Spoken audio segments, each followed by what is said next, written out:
Today, I'm going to show you exactly how to add a PDF to your Google Sites. If you've ever wanted to share documents, guides, or even ebooks directly on your website, this step-by-step method will make it super easy. Let's dive in. The first thing you'll need to do is upload your PDF to Google Drive. Just head over to your Drive, click the New button, and upload your file.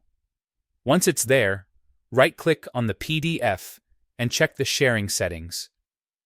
Make sure the link is set so visitors can view the file. Otherwise, it won't show up properly on your site. Next, open your Google Sites editor.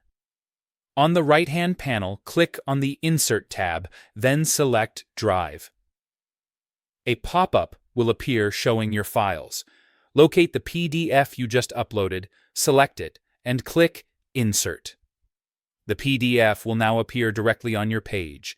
From here, you can resize it, reposition it, or drag it into the exact spot you want.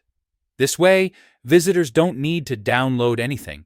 They can preview your PDF right on the site. And that's it. In just a few clicks, you've added a fully interactive PDF to your Google site. This is a great way to share resources without cluttering your page with extra links.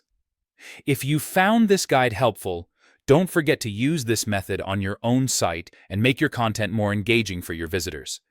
Thanks for watching, and I'll see you in the next tutorial.